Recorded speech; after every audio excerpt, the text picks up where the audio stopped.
I'm Corbett Wall with DB Auction, here with your feeder flash for Thursday, May the 16th, and this fake meat deal is just getting out of hand, and it's growing faster than we can keep up with it, especially when our industry is doing basically nothing to stop it. But Tim Hortons, which a lot of you guys may not be familiar with, but they're big in Canada.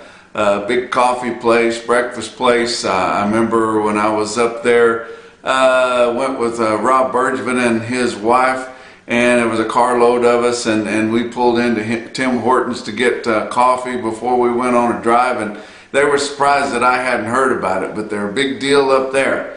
They have added fake meat sausage to their menu in the morning, and it's just a continuation of this. I was reading some articles on Wednesday there about the fake meat deal, and it's a lot bigger than what we're giving it credit for. They had a survey in this article I read that said that half of Canadian people have eaten alternative or fake meat.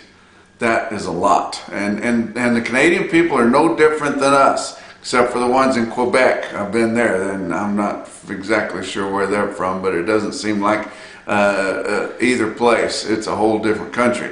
But for the most part, especially in Western Canada, exactly like us. The cattle producers are the same. The people maybe even have a bigger love for the ranching communities and for the people that raise beef.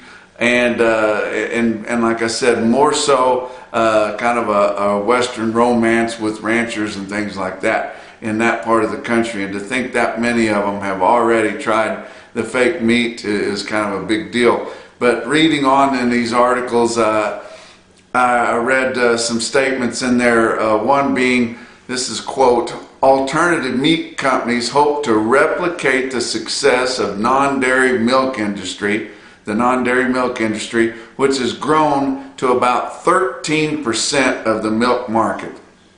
You guys want to give up 13% of the beef market? It goes on to say that they're going to do this by marketing their product directly to meat lovers. They're not going to kind of backdoor it and get your fruits and nuts and tree huggers and vegans and things like that, eat it, and then try to graft onto the meat lovers. They're going right for the meat lovers because vegans only make up about 5% of Americans. They even in this article, and they're not ashamed of it, they're admitting that their product is not notably healthier than real beef. It's all about the environment and blowing this Green New Deal up and the cow farts and everything. But noted in there that most of these products, the ground beef alternative fake meat products, have about 4 times the sodium that a regular beef burger has in it. I don't know. I don't know how many people actually are watching me. I got a pretty good following. I preach it from the rooftops here. I think you guys need to carry it and send it on as far as you can, but we continue to sit back and don't do a whole lot about it. But look at the board on Wednesday. June live cattle futures up 17 cents at 109.67. August up a quarter at 106.97. May feeder cattle down 7 cents at 135.92. And August down 22 at 142.27, with your feeder contracts growing progressively lower as you get farther and farther out. Did have some fat trade.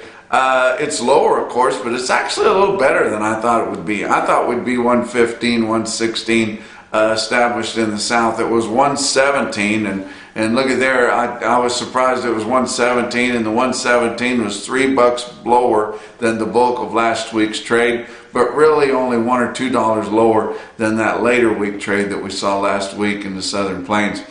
Iowa is not really established itself, but they have sold some cattle from 116 to 119 live and 185 to 187 dressed. Nebraska, a few sales there at 117 and 186 to 189. Box beef cutout values continue to trend lower. We thought maybe they'd find a little footing this week, but haven't yet. Choice cuts 219.57 down 55 cents. Selects down 93 cents at 208.04. We are expecting slaughter to keep up good rates, and now they're saying that they're probably going to work most of the Saturdays as we get into the first part of the summer. But so far this week through Wednesday, 363,000. That's 1,000 more than last week, 6,000 more than the same week a year ago. Doing this a little bit earlier in the afternoon because I had some things I wanted to do. Have not seen a government federal state market report come out on OKC West. Talked to some guys there and looked at some prices. It looks sharply lower. Was watching some markets earlier in the day in the northern plains and kind of on that line around I-70, splitting between the north and southern plains areas, and the markets looked pretty good. Small offerings, but where you saw a pretty good drag of cattle, they were actually selling pretty good. Steady with earlier in the week on Monday and steady with late last week. But talked to John Cooper there, the auctioneer at OKC West, and he said it was a foot lower, and sent me some quotes on there, and I guarantee you it did not look good. And the problem is, I was talking to some other guys earlier in the day, the cattle would not pencil out at steady money. They have to keep getting cheaper. When you get into those big high volume markets like Oklahoma City, El Reno, places like that, completely dominated by corporate feeders, they're not going to buy them if they don't pencil. That's all there is to it. They will sit on their hands till they see an opportunity for something to pencil out, and they got them cheaper until they would. But look at some of these quotes. The biggest string they had, 247 head of steers, weighed 788 at 128.50. And then some of your better quotes on some of your heavier cattle, 185 head of steers, weighed 814 at 134.50. That wouldn't be too bad. 175 head of big steers, weighed 1032 at 116.50. Now you compare that to what your fat market is, very close to that, 117. You can put it on for cheaper than that, but you figure expenses and freight and things, there's not going to be a lot of room in those cattle. Look at some other individual quotes in other places.